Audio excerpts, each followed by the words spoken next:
Halo adik-adik, Shalom. Sekali lagi Shalom. Ada sukacita hari ini? Joy, joy, joy. Sukacita, sukacita. Semuanya tepuk tangan. Nah, jumpa lagi di hari ini di Sekolah Minggu bersama Kakak Uni.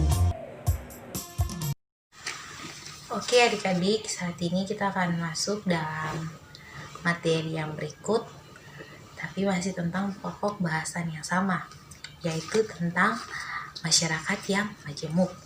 Nah adik-adik, saat ini sub pokok bahasan kita yaitu tentang kemajemukan sosio-budaya.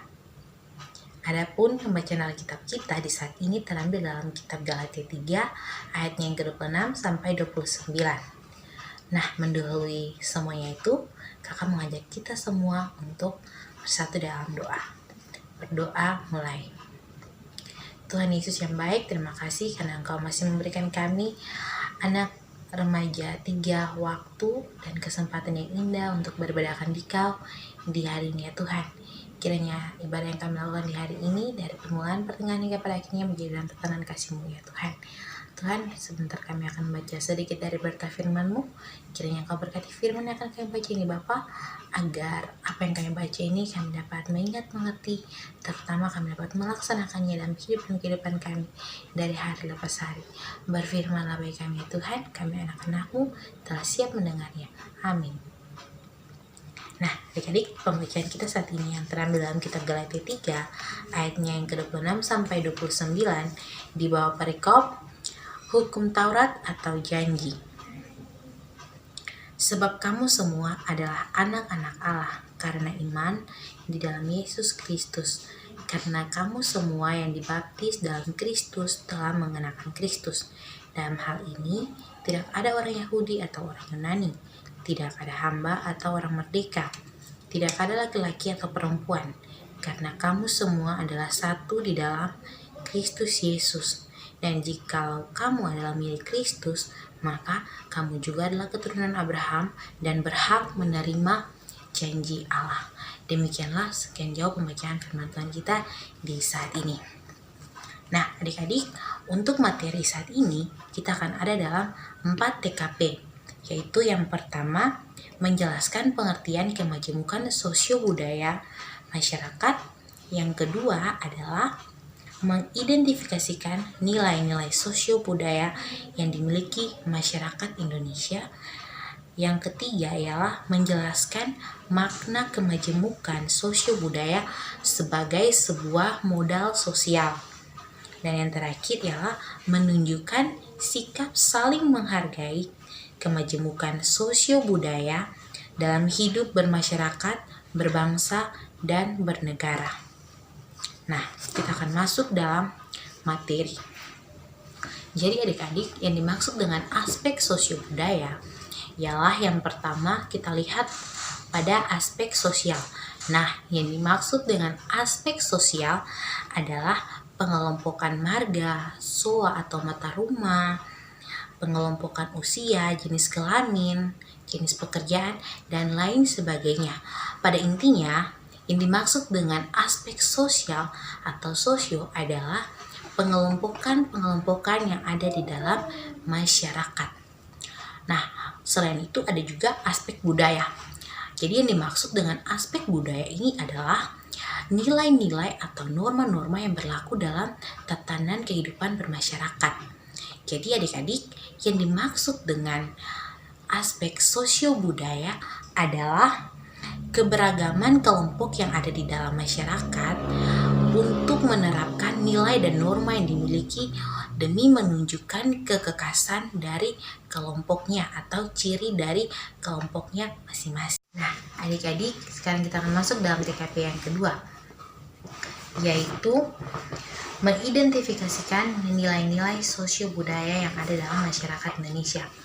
Jadi adik-adik, berdasarkan keragaman yang ada di Indonesia, dapat kita ketahui bahwa masyarakat Indonesia sangat kaya akan segala bentuk keragaman yang ada di dalamnya.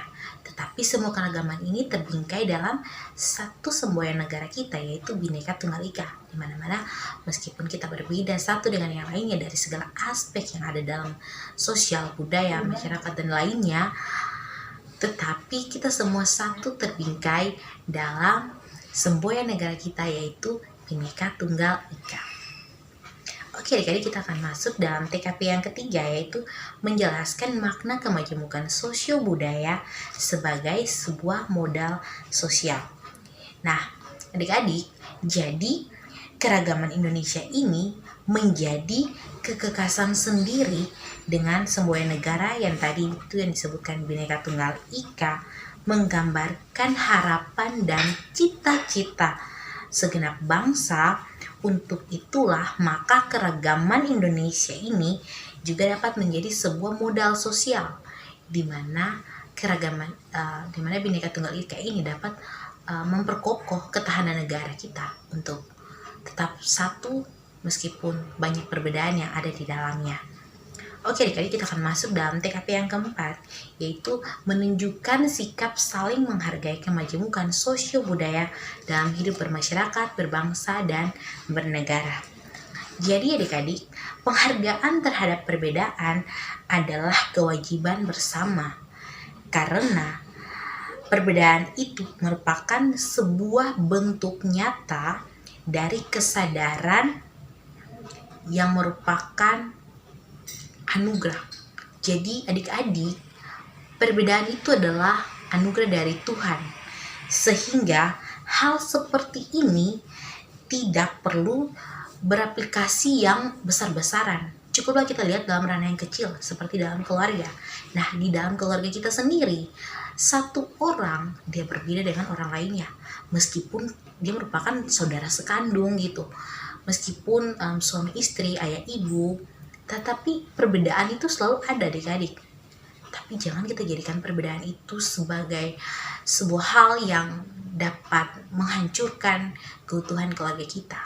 Tetapi marilah jadikan perbedaan yang ada dimanapun kita berada sebagai sebuah anugerah untuk memperkaya khazanah dari kelompok kita masing-masing. Oke adik-adik, itulah sekian jauh materi kita di hari ini. Sebelum mengakhiri materi ini, mari kita satu dalam doa. Berdoa mulai.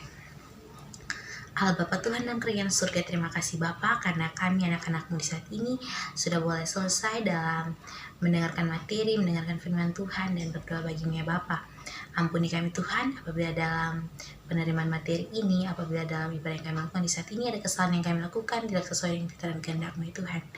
Lalu Bapa, kiranya materi yang kami hamba ajarkan bagi adik-adik ini dapat adik-adik ini mengerti dan menjadi bekal bagi kehidupan mereka ke depan dalam menerima kenyataan atau perbedaan sebagai sebuah anugerah dalam kehidupan bermasyarakat ya Tuhan. Lalu Bapa, sekarang kami akan menutup ibadah kami di saat ini, namun kehidupan kami akan tetap berlangsung ke depan ya Tuhan. Untuk itu ya Bapa, hamba mohon jaminan penyertaan-Mu bagi kehidupan adik-adik ini.